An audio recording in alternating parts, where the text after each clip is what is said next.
It started with a single ring, the kind that slices through silence like a blade. I shouldn't have answered. God, if I'd known what that one call would cost me, I would have let it die in the dark. But I didn't. I picked it up, and that's when everything changed. The city outside my window was still breathing. Soft, slow, restless. Neon signs blinked over cracked sidewalks. The hum of a siren pulsed somewhere far away. My apartment was quiet, except for the rain tapping the glass and the steady tick of the old wall clock I'd stopped noticing weeks ago. I was half asleep, caught in that heavy, in-between state of exhaustion that doesn't end with sleep. Then my phone buzzed on the nightstand, an unknown number glowing in the dark. I almost ignored it. Almost. But something about the digits, no name, no label, just numbers that looked wrong, made me hesitate. 3 a.m. No one good calls at that hour. I slid my thumb across the screen. Hello? Silence. Then a man's voice, low, calm, deliberate. You took your time. I froze. Who is this? He didn't answer right away. I heard the faint sound of an engine idling, maybe wind brushing against a car window. Then he spoke again, slower this time. Where is he? What? I whispered. Where's who? You're not her. The tone shifted, sharper now, as if I'd broken some invisible rule. Who are you? Something in his voice made my throat tighten. It wasn't the words. It was the control behind them. The kind that comes from someone used to obedience. I swallowed. I think you've got the wrong number. A pause, then a low chuckle, deep and dry. No, I don't believe in wrong numbers. I should have hung up. I know that now. But there was something magnetic about him. Something cold and smooth that pulled me in before I could stop it. I tried to keep my voice steady. Look, whoever you're trying to reach, this isn't her. So maybe just, what's your name? He interrupted, quiet but insistent. Why would I tell you that? Because, he said, and I could almost hear the scrape of a lighter. You answered my call. That shouldn't have meant anything, but somehow it did. The way he said it, not as a question but a fact, made me feel like I'd already crossed a line just by picking up. Tell me, he murmured. Who are you? Ava, I said before I could stop myself. Ava Romano. Silence, then a slow exhale, like smoke leaving his lungs. Romano, he repeated, testing it on his tongue. Pretty name. My heart thudded in my chest. You seriously called a stranger in the middle of the night just to... Stranger? He cut in. Not anymore. And then I heard it. Footsteps, faint but unmistakable. He wasn't alone. Someone spoke on the other end, muffled and nervous. Boss, we found the car. But... The sound shifted, like he'd covered the phone. I caught fragments, blood, south side, cleanup. When he came back, his voice was calm again. You should go back to sleep, Ava. I sat up, pulse quickening. Wait, who are you? A beat of silence, then, with quiet authority, Lucian Vitale. I didn't recognize the name then, but something in the way he said it, that steady weight of certainty, told me I should have. Good night, Ava Romano, he said and hung up. I sat there for a long time, phone still pressed to my ear, listening to the deadline. The name echoed in my mind like a secret. Lucian Vitale. I didn't know it yet, but that name was already written into my story, into everything that would come after. By morning, I'd convinced myself it was nothing. A wrong number. A strange dream, maybe. But the feeling lingered. That voice still wrapped around my thoughts like smoke I couldn't breathe out. At work, it followed me. I serve coffee and clean tables at a 24-hour diner near downtown. Not glamorous, but it pays rent. My boss, Evelyn, noticed my distraction as soon as I walked in. "You look like you saw a ghost," she said, pouring black coffee. "Long night?" "Yeah," I muttered. "Something like that." The bell above the door jingled. 2 men in suits walked in, not the usual late-night regulars. Both tall, dark coats, expressionless. They didn't order, just scanned the room. My stomach tightened. "Evelyn," I whispered, "you know those guys?"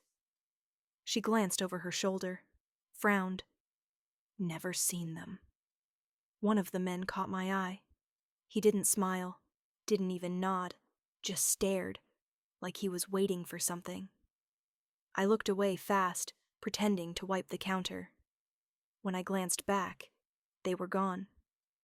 The rest of the shift crawled by. I couldn't shake the feeling of being watched. By the time I left, the rain had turned to mist, the air heavy with that quiet hum before dawn. I walked home fast, keys clutched in my hand, whispering to myself that it was just paranoia. Then my phone buzzed again. Unknown number. I stopped under the flickering streetlight. My pulse spiked. I almost didn't answer, but then almost wasn't enough. "Hello?" I whispered. "You shouldn't walk alone this late," Lucian's voice came through, smooth and quiet. "Not in that neighborhood." I turned in a slow circle, scanning the street. "Are you following me?" A low hum. "Let's say I'm watching out for you." That's not comforting. I didn't mean it to be. I could hear the faint trace of a smile in his tone. "You have an interesting habit, Ava. You answer calls you shouldn't." I swallowed hard.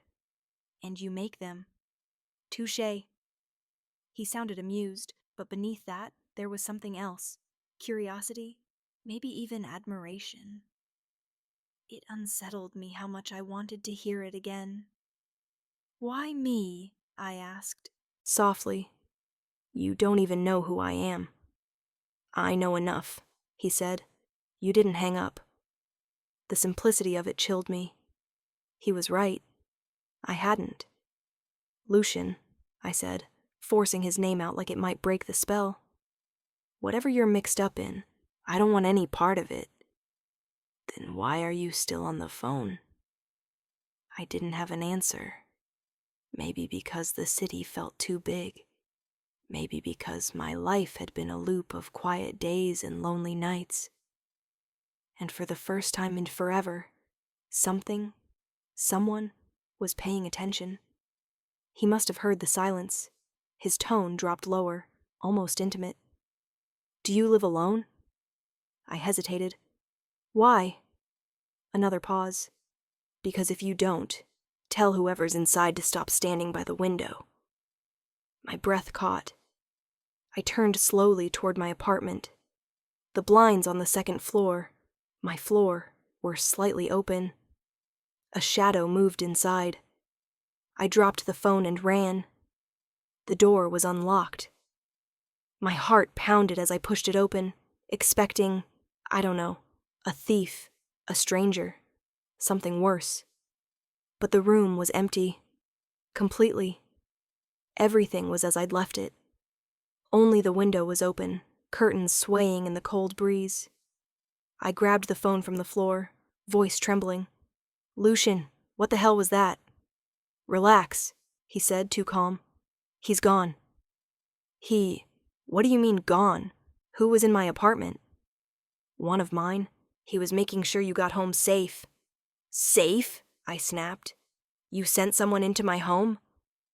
"I don't ask twice, Ava. When I decide to protect something, it stays protected." "That's not protection. That's invasion." He didn't answer for a while. When he did, his voice was quieter, more deliberate. "You don't understand yet, but you will." Then the line went dead. I didn't sleep that night. Every creak in the building made me flinch. I sat on the couch until sunrise, phone clutched tight, waiting for a call, a knock, a shadow. But nothing came. By the next evening, exhaustion dulled the fear. I told myself it was over, that I'd made it bigger in my head, that men like Lucian Vitale didn't care about women like me. But around 7, as I was closing up the diner, a black car pulled to the curb. Sleek, tinted windows, the kind you only see in movies. One of the men from last night stepped out, held the door open, and said my name like a command. Miss Romano. I froze. What do you want? He didn't answer, just tilted his head toward the car. And then I saw him. Lucian Vitale. He sat in the back seat, calm as sin, one hand resting on the window ledge. Dark suit, white shirt open at the collar, city lights catching in his eyes. When he looked at me, it wasn't curiosity anymore. It was possession. Get in, he said, his voice low and even. We need to talk.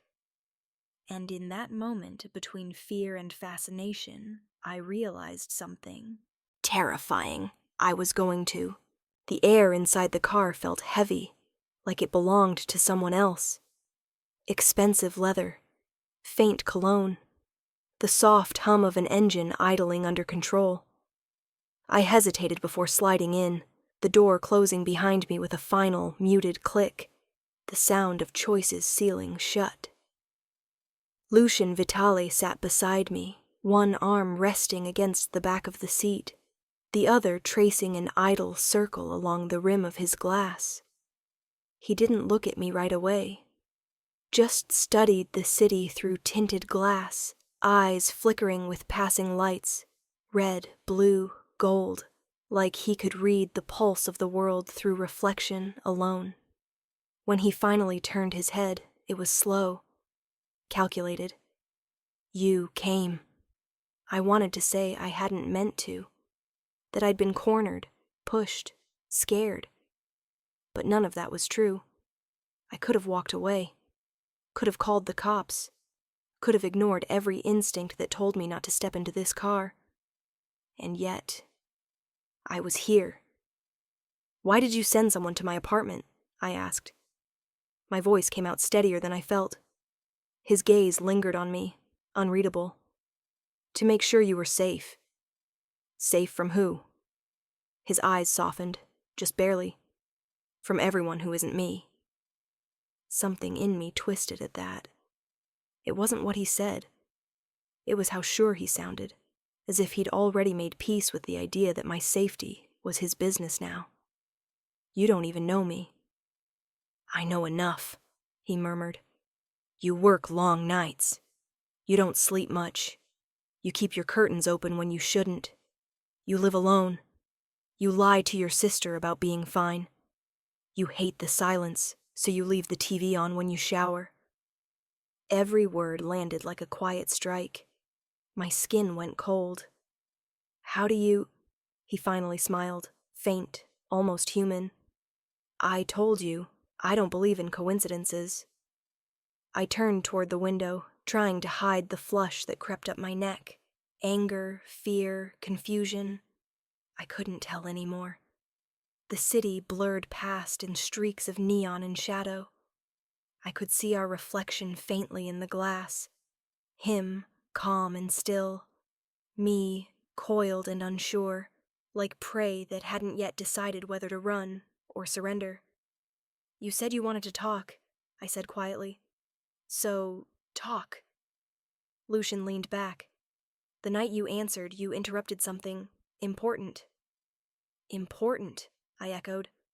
Like what? A business call? He tilted his head slightly. Something like that? I waited, but he didn't elaborate. Just let the silence stretch until it filled the space between us like smoke. What do you want from me? I finally asked. His eyes lifted to mine, dark and deliberate. The truth. About what? About why you didn't hang up. The question hit deeper than I expected. My mouth opened, but nothing came out. Because I didn't know. Lucian's voice softened, like he'd read my silence as an answer. Most people would've. You didn't. Maybe I was too tired to care. Or maybe, he said, leaning closer, you recognized something. Our eyes met. A single heartbeat stretched thin. He was too close now, the scent of his cologne mixing with the faint trace of smoke, warmth, danger. My breath caught. What could I possibly recognize in you? I whispered. He smiled, slow, deliberate. The same thing I saw in you that night. I wanted to ask what that meant, but his tone, his look, made me afraid to know. The driver turned onto a narrow road. We passed under an overpass, where the light broke into quick, sharp flashes. In each flicker, Lucian's face changed. Shadow, light, shadow again, like the truth of him couldn't decide which side it belonged to. Finally, I asked, Is this where you tell me who you really are? He studied me for a long moment as if measuring whether I was ready for the truth. Then he said quietly, Lucian Vitale. I run things you shouldn't know about. I make calls people shouldn't answer. And you... His gaze dropped briefly to my hands, then back to my face. You picked up. My pulse pounded in my ears. So this is what? Intimidation? You're making sure I don't tell anyone you exist? If I wanted you scared, you would be, he said simply. He wasn't wrong. Fear wasn't what I felt. It was something far more dangerous. A mix of adrenaline and curiosity. An ache for answers wrapped in something that felt too much like attraction. Then what is this? I asked. Why am I here? Lucian turned toward me fully, his expression unreadable, but his eyes darkly focused. Because you interest me. It was such a simple phrase, almost ordinary, but the way he said it made my stomach tighten. You don't even know who I am. I know enough, he said again. And what I don't know, I'll learn. His tone wasn't a threat. It was a promise. The car slowed. I looked out the window. We weren't anywhere familiar. A quiet street, old buildings, the kind of place where shadows didn't need to hide. The driver stopped beside a private entrance, stepped out, and opened my door. Lucian didn't move at first. He just watched me, waiting to see what I'd do. I'm not going inside with you, I said. He didn't push, didn't argue, just said softly, then I'll walk you back myself. I hesitated, thrown off by the calm in his voice. Why? Because I want you to understand something before this goes any further. What? That from the moment you answered that call... He leaned closer, his voice dropping low enough to feel, not just hear. Your life stopped belonging only to you. My breath caught. You don't get to decide that. He studied me for a beat, then opened his own door and stepped out. No, he said quietly, but fate already did. I sat frozen, watching him in the glow of the streetlight. Something about him, the way he stood, still but sure, made it clear he wasn't used to being questioned. And yet, he waited. For me. Every instinct screamed to leave, to walk away, to erase his number and never look back. But instinct was useless when your heart had already memorized a stranger's voice. I stepped out of the car. The night air was cold, sharp, alive. Lucian fell into step beside me as we walked down the narrow street. For a moment, neither of us spoke. The silence between us was heavy, filled with everything unspoken. Fear, curiosity, something electric humming beneath it all. Finally, he stopped. You should know, he said quietly. When I want something, I don't ask twice. And what is it you want?" He looked at me, the faintest trace of a smile playing on his lips. "I haven't decided yet." The way he said it sent a shiver down my spine. I turned to walk away, needing distance, needing air. But before I could take another step, he spoke again. Softer now, almost to himself. "Sleep, Ava. You'll need it." When I looked back, he was already in the car. The door shut. The engine started. And then he was gone, just a dark silhouette swallowed by the city.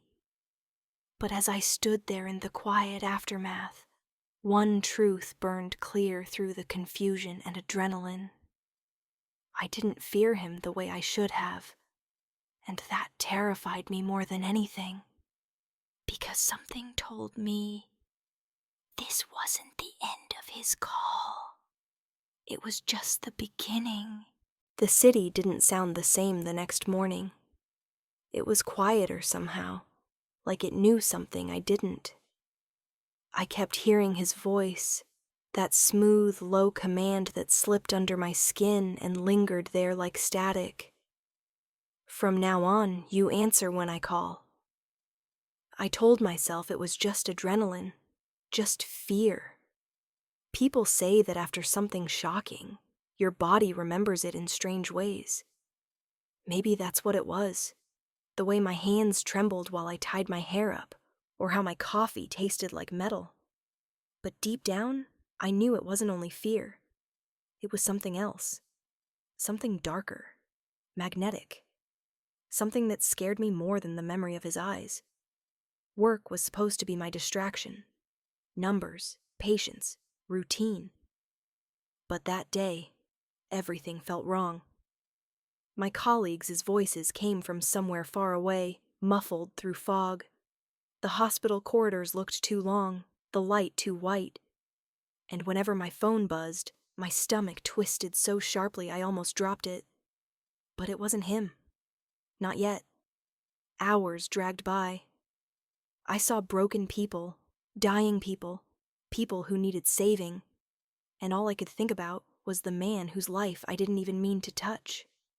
A man who didn't thank me. A man who claimed me. When I left the hospital that night, the city felt alive again, but not in a way that comforted me. Every flicker of neon looked like a signal. Every shadow looked like a man watching.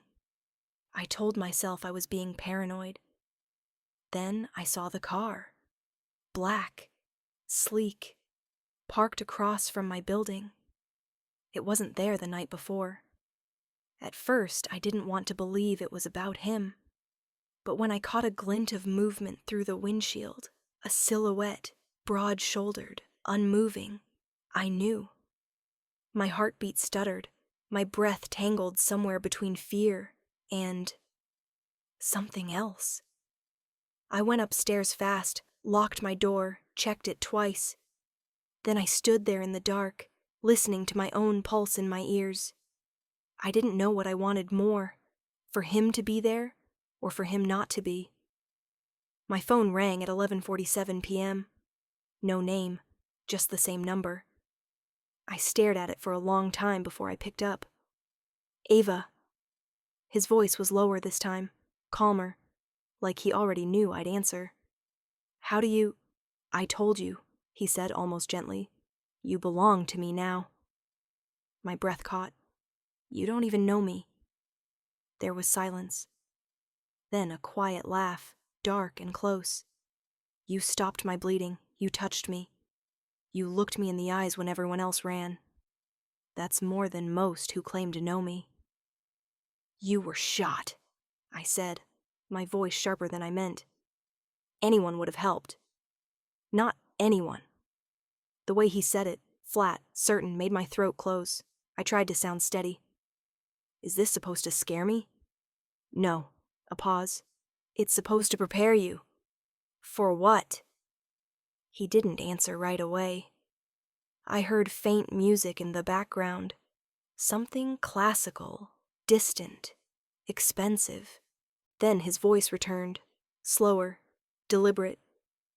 "You'll see soon enough." The line went dead. I stood there in my tiny apartment, barefoot on cold tile, the world suddenly too still. When I looked out the window again, the car was gone. But something told me it hadn't left for long. 2 days passed. I didn't tell anyone. Not my coworkers, not my neighbor who always asked too many questions. It felt like a secret I couldn't name, like saying it out loud would make it real. But I felt him everywhere, like the city itself was keeping tabs on me. Every time I crossed a street, a black car seemed to idle too long at the corner. Every time I looked in a shop window, I thought I saw someone just behind my reflection. And at night, I started locking my phone in a drawer just to stop myself from staring at it. Still, when it rang again, I didn't hesitate. "You've been watching me," I said before he could speak. "I told you I would." His tone wasn't mocking. It was matter of fact, like he was stating gravity or the weather. That's not normal. Neither is saving a man who should have died. There was something in his voice now. Not anger, not arrogance. Something like curiosity wrapped in threat. "Why me?" I asked. He didn't answer immediately. I heard the soft clink of glass, the sound of his slow exhale. "Because when you looked at me that night, you didn't see what I've done. You just saw a man bleeding." I swallowed. "Maybe that's all you were." He chuckled softly. "You'll learn otherwise." Is that a promise or a threat? Both. The call ended, and this time I didn't cry. I didn't panic. I just stood there, my phone pressed to my chest, feeling a strange, electric kind of ache in the silence. It wasn't supposed to feel like this. By Friday night, exhaustion hit me harder than fear. I needed air, noise, something. I went out to a small diner near the river, the kind of place with flickering signs and coffee that tastes like burnt sugar. I sat by the window, pretending to read, but my eyes kept drifting to the street. The world outside was wet with rain, silver reflections pooling under streetlights. I told myself to stop thinking about him. Then a man in a tailored black coat walked past the window. I didn't see his face, but I knew it was him. I felt it before I even turned my head, before my body knew what to do. That sharp, magnetic pull in my chest. That strange stillness that comes right before a storm. When the diner door opened, the bell above it didn't even sound real. He walked straight toward me. Dark coat, black gloves. The same eyes I'd tried not to remember, gray like smoke, like something both alive and dead at once. "Ava." He said my name like he owned it. I froze, the air leaving my lungs. "You shouldn't be here." He smiled faintly, sitting down across from me as if he'd been invited. "You shouldn't have answered that call." I couldn't speak. He looked whole now. Not the broken man I found bleeding in an alley, but something far more dangerous. Composed, deliberate, beautiful in a way that made my chest hurt. He leaned in, voice low enough that only I could hear.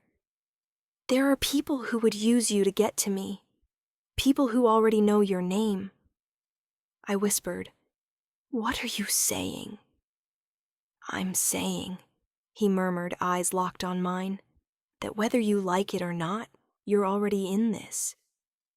I felt the world tilt a little, the hum of the diner fading until there was only him, his scent, his voice. "I don't want any part of your world," I said, though even I could hear how thin it sounded. He studied me, quiet for a long moment. Then he nodded once, as if he respected the lie. Want doesn't matter anymore. When he stood, he left a folded napkin on the table, a number written in black ink. "Call me if you see anything unusual," he said. "Or anyone." And before I could ask what that meant, He was gone. The door closed, the bell chimed, and the smell of rain drifted in. I sat there for a long time, staring at that napkin, the ink already blurring where my hand shook. For the first time, I realized what he really meant when he said I belonged to him. It wasn't love. It was survival. It started with the sound of footsteps. Not loud ones, soft, deliberate, like someone careful not to be heard. I'd just come home from a double shift. My head was heavy, my back aching, the city rain still dripping from my jacket. I left my phone on the counter, tossed my keys, tried to breathe. But the silence in my apartment didn't feel right. It wasn't my silence. It was someone else's. The air felt too still, too aware. I told myself I was imagining it, that I was tired, paranoid, that all this talk of men watching me had crawled into my head. I turned on the light, and that's when I saw the shadow move in the reflection of the window. My blood froze. I didn't think. I just moved. I ran toward the door, but a voice stopped me. "Don't scream." A man stepped out from behind the curtains, tall, hooded, wearing black. His hand was in his pocket, but I could see the shape of a gun. I didn't scream. I couldn't. My throat locked around the air. He said my name. Ava Romano.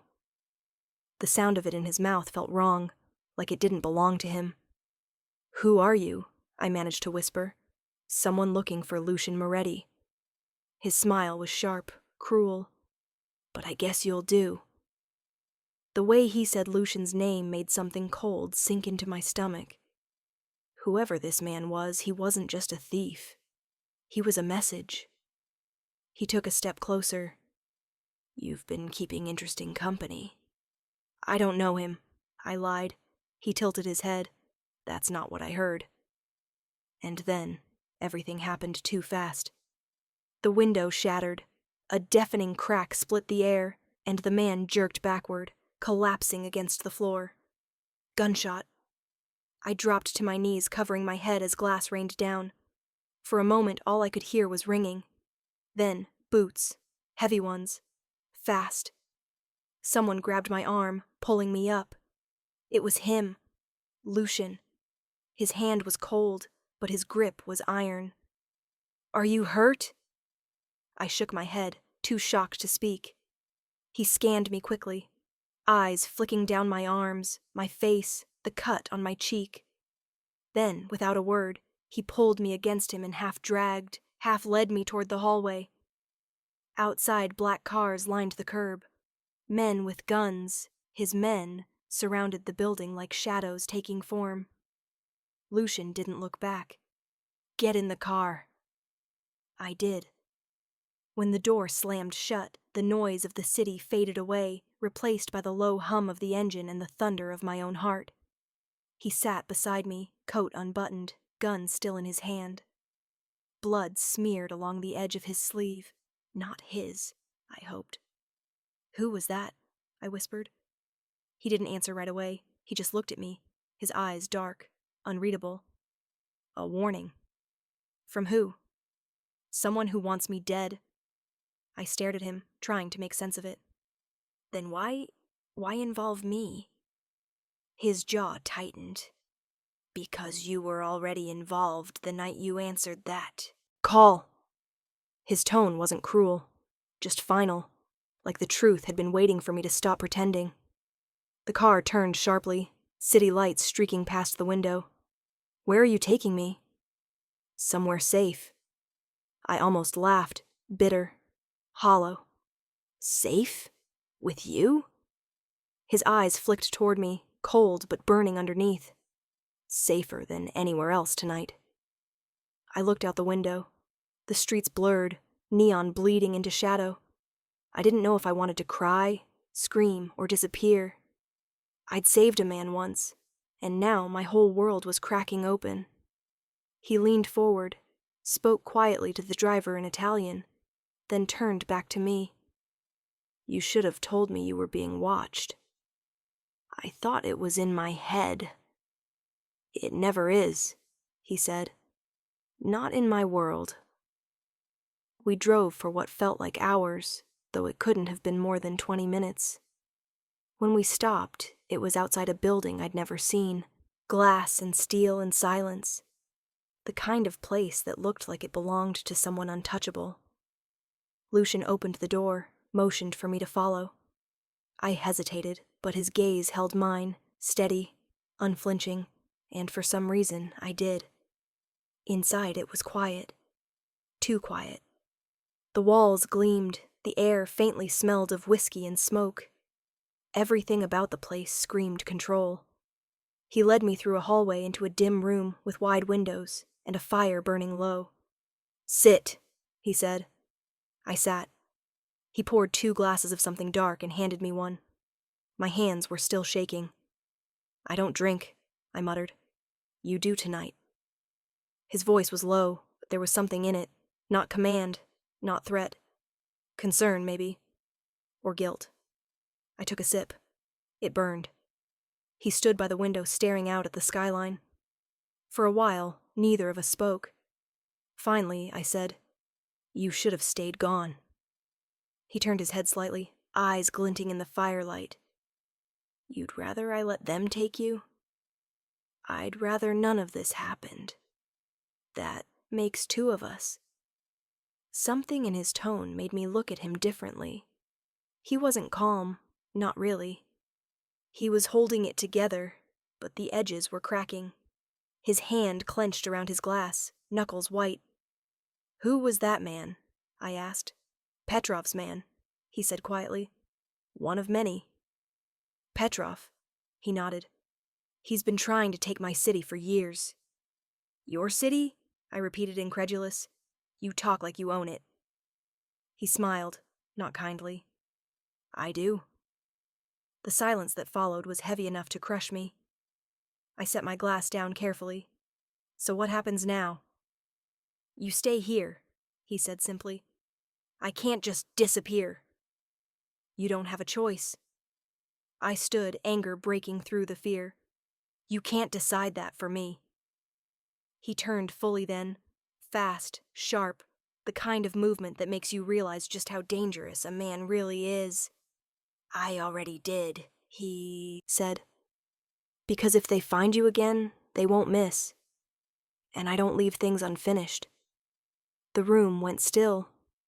I took a step back, my voice barely a whisper. "Is that what I am to you? Something unfinished?" His expression softened, almost imperceptibly. "You're something I can't afford to lose." The words hung there, electric and wrong and heartbreakingly honest. I didn't know what to say.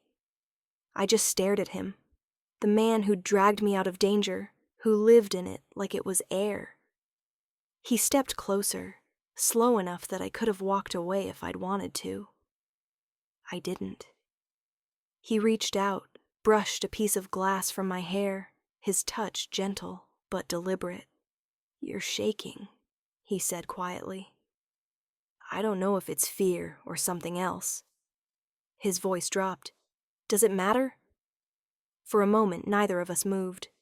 The fire crackled, the city glowed beyond the glass, and all I could hear was the sound of my own heartbeat, uneven, reckless, alive. He finally stepped back, his jaw tightening again.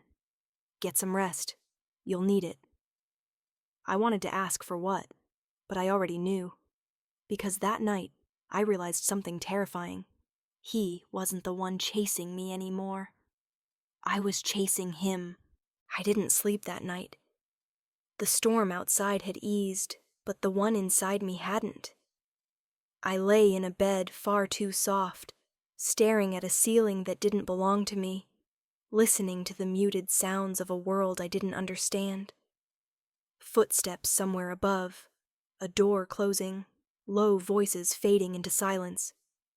Lucian's apartment, or fortress, or whatever it was, felt like the kind of place people disappeared into. There were no clocks, no hum of the city. just the faint tick of something mechanical and expensive, marking a time that no longer felt like mine. When I finally got up, the sky was gray. I found a robe hanging by the door, soft and white, too perfect to touch. I wrapped it around myself anyway, and followed the faint scent of coffee down the hall. Lucian was there. He stood by the window, jacket off, shirt sleeves rolled to his forearms. The light hit the scars on his hands, thin, pale reminders of a life that didn't forgive weakness. He didn't turn when I entered. You didn't sleep. It wasn't a question. I couldn't. He nodded slightly, eyes still fixed on the skyline. It takes time to forget the sound of your own fear. I didn't know what to say to that. He finally looked at me, and for a moment I felt stripped of every defense I'd built. I can't stay here, I said quietly. You think I'll keep you prisoner? I think you already are.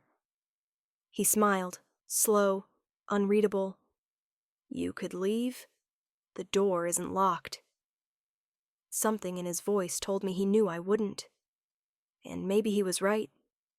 Because even if I walked out, I wasn't sure where I'd go, or if the men who came last night wouldn't be waiting for me. I don't belong in your world, I said. Neither do I, he murmured. That made me pause. What do you mean? He took a sip of his coffee, eyes still on mine.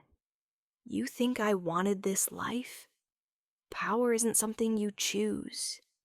It's something that chooses you and refuses to let go. He turned away again, but the shadow in his face said more than his words did. I wanted to ask him what had made him this way, the man who could terrify and protect in the same breath, but something stopped me. Maybe it was the look in his eyes, or the quiet exhaustion behind them. Instead I said, "Thank you, for last night." He nodded once. You saved me first. Consider us even. Even? I almost laughed. You call that even? He finally smiled, not the cold, practiced one, but something real, fleeting. Then maybe I owe you something more. The silence that followed wasn't awkward. It was thick, charged, alive. He gestured toward the table. Eat. I'm not hungry. Then sit, he said. Pretend you are. I sat. The food was untouched between us, steam curling lazily into the air. I realized then that he wasn't eating either. He was watching me. Not like a man watches a woman, but like he was trying to read something written between my words. Finally, he said, You still don't trust me. Should I? No, he admitted. But you will. The certainty in his tone made my breath catch. He leaned forward slightly, elbows on his knees. Ava, the people who came for you, they weren't there by accident. They thought you were mine. I stared at him. And are you going to tell them they're wrong? His gaze didn't waver. Would it make a difference if I did? The way he said it, calm, quiet, inevitable, made the air between us feel heavier. The day passed in fragments after that. Lucian disappeared into phone calls and closed doors, while I drifted through rooms that looked like they belonged to someone else's dream. Every sound felt too loud, every silence too long. By late afternoon, I found myself standing in front of one of his bookshelves, rows of hardcovers, all worn but neatly kept. I reached for one, the spine cracked just enough to show it had been read more than once. Do you like poetry? His voice came from behind me, low and unexpected. I turned.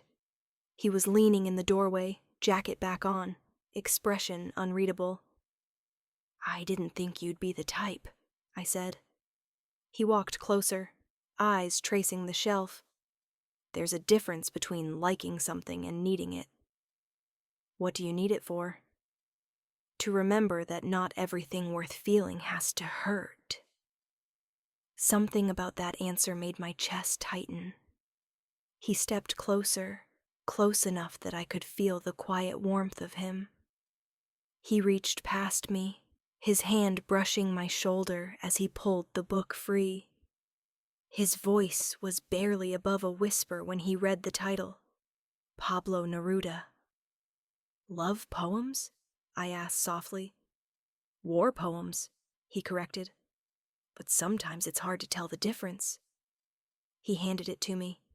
His fingers lingered just long enough for me to feel the pull, that strange magnetic current that had been building since the first night we spoke. Our eyes met. There was no pretending after that. The tension wasn't just fear anymore. It was something else. Dangerous, real, alive. Later, when the city had gone dark, he found me on the balcony. The air was cold, the streets below drowned in light and sirens. You shouldn't be out here alone, he said quietly. Should I ever be? He stood beside me, both of us staring down at the world like outsiders. For a moment, neither of us spoke. Then, softly, he said, I don't want to lose control around you. The words hit me harder than I expected. Then don't, I whispered. He looked at me, really looked, and something shifted behind his eyes. The mask slipped, just for a second, and I saw the man underneath, lonely, tired, and human. He reached up, brushing a strand of hair from my face. His hand trembled, barely, but enough to make me realize this wasn't part of some game. When he spoke again, his voice was quieter. You make me forget who I am. And who is that? He hesitated. Someone who doesn't deserve to be touched by someone like you. For a heartbeat, I couldn't breathe. Then I stepped closer, close enough that the heat of him chased away the cold. Maybe I get to decide that. The space between us vanished. His hand cupped my jaw, rough and careful all at once. The kiss wasn't gentle.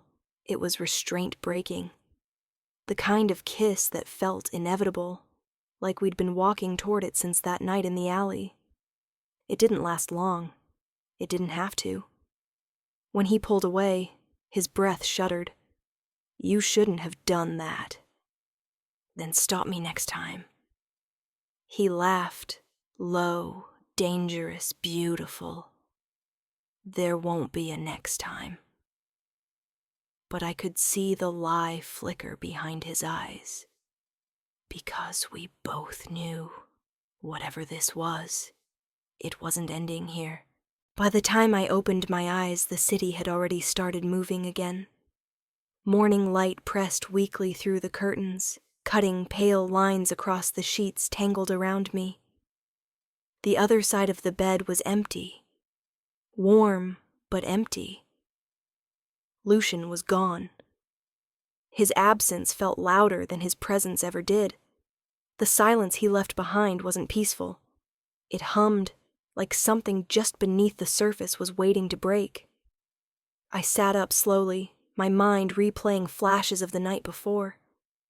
The touch of his hand. The taste of his name on my lips. The way he'd looked at me, as if I were both salvation and threat. I'd crossed a line, and I knew it. The problem was I didn't regret it. I found him in the kitchen, already dressed in black, phone pressed to his ear, voice low and sharp. No, I don't care how much it costs. If Ferraro moves again, I want him buried before sunrise. A pause, then softer. Make it look clean. He noticed me before he ended the call. For a second, something flickered behind his eyes. Guilt, maybe, or something like it, before the mask slipped back into place. Morning, he said, voice calm, almost casual. Morning, I echoed, though it felt wrong in my mouth. Ordinary words didn't fit in this world. He poured coffee, his movements precise, deliberate. You slept late. I didn't think you'd let me. I'm not your jailer, Ava. No, I said quietly, taking the cup from his hand. You're something worse. He looked up then, not angry, not surprised, just searching. And what's that? Someone I'm starting to understand. He didn't answer. Maybe because he knew understanding him wasn't safety. It was surrender. Later that day, I tried to leave. He didn't stop me. He didn't have to. 2 of his men were already waiting by the door, polite, silent, watchful. They didn't touch me, but their presence said enough. We see you. We know where you are, and we'll know where you go. I stepped out into the cold air anyway, the city swallowing me up like it was pretending I still belonged to it. Every sound felt sharper, every glance heavier. I could feel the eyes that followed me, not just his men, but others. Unknown. Watching. At the corner cafe, I ordered coffee I barely tasted. My hands wouldn't stop shaking. When the waitress brought my drink, she hesitated. You okay, hun? I forced a smile. Just tired. She didn't look convinced. Maybe she saw the bruise near my collarbone, the one his mouth had left. Maybe she saw too much. As I left, I caught sight of a reflection in the glass, a dark car parked across the street.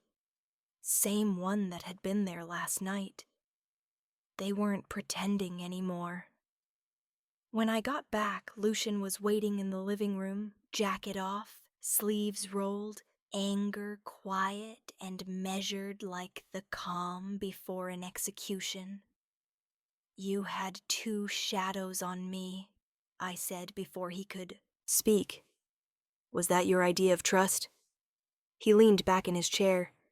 I told you, you're being watched. I thought you meant by your enemies, not your men. His eyes met mine, cool, steady, unflinching. There's no difference anymore. I wanted to scream, to make him see how insane it sounded. But the truth was, he believed it. In his world, trust and control weren't opposites. They were the same thing. Who were you talking to this morning? I asked suddenly. Ferraro. Who is he? The question froze him, just long enough for me to know I'd hit something real. He stood, slow and deliberate. He's someone who thinks he can touch what's mine. The way he said it, quiet, possessive, absolute, sent a chill through me. I'm not something you own, Lucian. His voice softened. No, you're not. That's what makes this harder. He walked toward me, each step measured, like a man trying not to startle a wild thing. You don't see it yet, but you've changed everything. I shook my head. You're delusional. Maybe, he said, stopping just inches away. But delusion feels a lot like truth when you've lived in lies long enough. That night, I dreamed of sirens and smoke. In the dream, Lucian stood in the middle of a burning room, blood on his hands, eyes locked on mine. He said something I couldn't hear, and then he was gone. When I woke, the sound of real sirens bled through the window. My heart stuttered. I ran into the hallway. Empty. Then I saw the glow, orange light spilling through the curtains. I rushed to the window and froze. Down below, one of Lucian's cars was burning. A figure stood by it, phone to his ear, then disappeared into the dark. I didn't wait. I ran.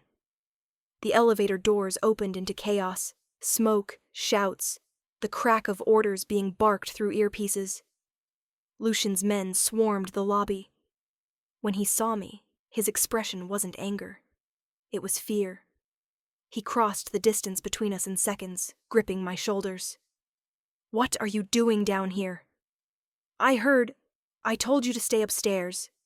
I'm not your prisoner. His jaw clenched. Not yet. Then softer, almost to himself. But they won't stop until you are. He turned to his men. "Get her out of here. Now." "No," I said. "Not until you tell me what's happening." He looked at me for a long moment, the kind that felt like a goodbye disguised as silence. Then he pressed something cold and metallic into my hand, a small key. "If anything happens to me," he said, voice low, urgent, "go to the docks. Storage Unit 14. Don't open it until I say. Lucian." He kissed me before I could finish. It wasn't gentle. It was desperate. Final. And then he was gone, swallowed by smoke and sirens, and the world that owned him. I didn't move for what felt like hours. The fire was out. The air reeked of gasoline and ash. Lucian didn't come back. His men refused to look at me. Every time I asked where he was, they just said the same thing. "He'll find you when it's safe." But I didn't believe them. Not really. Because safety didn't exist in his world. Only silence. That night I sat on the edge of his bed, the key heavy in my hand, replaying his last words over and over until they didn't sound like words anymore, just echoes. If anything happens to me. It was the if that scared me the most. Because deep down, I already knew. If had already happened. It was raining when I finally decided to go. The kind of rain that doesn't fall. It hangs, heavy and slow, soaking everything before you even realize you're drowning in it. The key was still in my hand. I'd been carrying it for days, through silence, through sleepless nights, through the gnawing ache of not knowing. Lucian hadn't called. His men had vanished. The apartment that once smelled like him now felt like a mausoleum. I told myself I was only going to see what he'd hidden. But the truth was simpler and sadder. I was going because not knowing was worse than the pain I already felt. The docks were a skeleton at night, metal bones slick with rain, ships swaying like sleeping beasts, and the air thick with diesel and salt. Every sound carried too far, footsteps, the echo of a door, the sigh of the river. Storage Unit 14 was halfway down the row. The numbers were faded, the light above it flickered weakly. It looked ordinary, but then, so had Lucian. I slid the key into the lock. My fingers shook. The metal groaned, and then it opened. Inside was darkness. Cold, empty, waiting. I stepped in. At first I thought it was just a room. Then my eyes adjusted, and I saw them. Boxes, files, photos, weapons, money. And on a steel table near the back, a single phone, turned off but plugged into a charger. Next to it, a folded letter with my name written in his hand. My heart stuttered. I picked it up, the paper trembling between my fingers. "Ava," it began. "If you're reading this, it means the world I built finally came for me. Don't try to find me. Don't trust anyone who does. The men you saw, they were mine once. Now they belong to Ferraro. He wants what I took, and he'll come for you to get it." I sank to the floor, the letter crumpling against my chest. "I never meant for you to be part of this. You were supposed to be the one thing untouched by it. But I made you a target the moment I heard your voice that night. The call wasn't a mistake. Not really. I knew the number. I just wanted to hear something human again. You gave me that. You made me remember who I was before I became him." The rain outside hit harder, like the sky itself was breaking. There's a drive hidden in this room, behind the second vent. It's everything Ferraro's men would kill for. Evidence, names, accounts. It's my insurance, and your only leverage. If I don't make it back, take it to the one person still loyal to me, Matteo De Luca. You'll find him in the old cathedral on East 46th. Show him this letter. He'll know what to do. And Ava, if you ever think I didn't love you, you're wrong. That's why I let you go. The signature at the end wasn't his name, just an initial. L. I don't know how long I sat there. Minutes. Maybe hours. My mind kept circling the same words, like an echo that refused to fade. The call wasn't a mistake. He'd known. From the beginning. And yet, the way he'd said my name, the way he'd looked at me, none of that was planned. None of that could have been. I tore open the vent and found the drive, small, silver, unmarked. It felt heavier than it should have, like holding the weight of someone's sins. When I stepped back outside, the rain had softened, but the silence hadn't. That's when I saw them. 2 men, standing near the fence, pretending not to watch. They weren't Lucians. I could tell by the way they stood, casual, but ready. The kind of ready that gets people killed. I slipped the drive into my jacket and started walking the other way. One of them spoke. Ava Romano? I didn't answer. The other smiled. He said you'd come here. I ran. The sound of footsteps chased me down the dock. Boots on wet concrete. The slap of rain against metal. I didn't think. I just ran, heart hammering, lungs burning. A gunshot cracked behind me, the sound slicing the night in half. A spark flashed near my shoulder as the bullet hit a crate. I dove behind a stack of containers, gasping. The second shot came closer. I could smell the oil, the metal, the rain. I could taste the fear in my mouth. Then, headlights. A car screeched around the corner, engine roaring. A door slammed open. Ava, get in! The voice, deep, urgent, wasn't Lucian's. But I didn't have time to question it. I ran, threw myself into the passenger seat, and the car peeled away before I could even shut the door. The man driving was tall, built like someone who'd spent his life breaking bones. His knuckles were scarred. His eyes, green, sharp, familiar in a way that hurt. You're Matteo, I said, my breath catching. He nodded once. He said you'd come. We drove in silence for a while, the city blurring past in streaks of wet light. My pulse refused to slow down. Finally, I asked, Is he alive? Matteo didn't answer right away. His hands tightened on the wheel. He was, 3 nights ago. And now? He's missing. The words landed like stones in my chest. Matteo glanced at me. That drive, it's the reason Ferraro's tearing through every part of the city. He thinks Lucian gave it to you.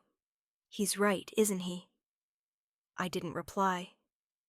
You need to understand something, Matteo continued. Lucian's not just running from Ferraro. He's running from the people he used to protect.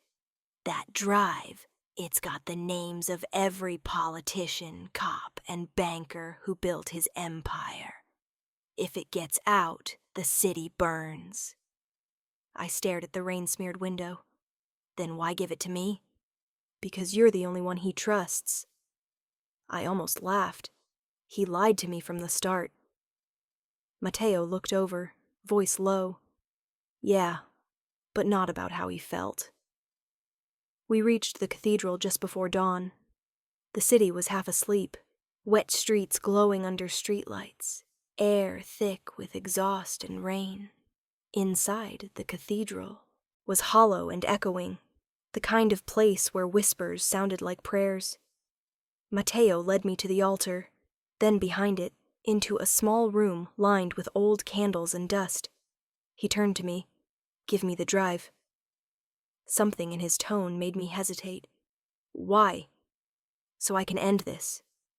Lucian said you'd protect it, not use it. He exhaled slowly. That was before. Things have changed. There was something off in his eyes now, something colder, sharper. "Matteo," I said quietly, "who are you really working for?" He smiled then, slow, dangerous. "You really think Lucian told you everything?" My stomach dropped. The sound of a gun being cocked filled the silence between us. Before I could move, the door burst open, and a shadow filled the frame. Lucian, blood on his collar, eyes darker than I'd ever seen. "Put it down," he said, voice low and lethal. Matteo froze. "You're supposed to be dead." Lucian took a step forward. "You should have made sure." In the next second, everything happened at once. A flash, a gunshot, Matteo falling. And then, silence. Lucian stood there, chest heaving, smoke curling from his gun. His eyes met mine. "You shouldn't have come here," he said, voice breaking somewhere between relief and anger. "You told me to," I whispered. "You left me no choice." He stepped closer, his hand trembling as he reached for me. "You don't understand. They'll come for you now. You've seen too much. Then run with me." He hesitated, just long enough for me to see it, the flicker of something like hope before it died. "I can't," he said. "There's no running from what I am." I shook my head. "You don't get to decide that anymore." He smiled then, tired, broken, beautiful. "You're still the only mistake I'd make twice." And before I could reply, he kissed me, hard, desperate, like a man drowning, reaching for air he knows he can't keep. When dawn came, it wasn't gentle. It crawled through the stained glass of the cathedral, bleeding color across the marble floor, like the world was painted in bruises.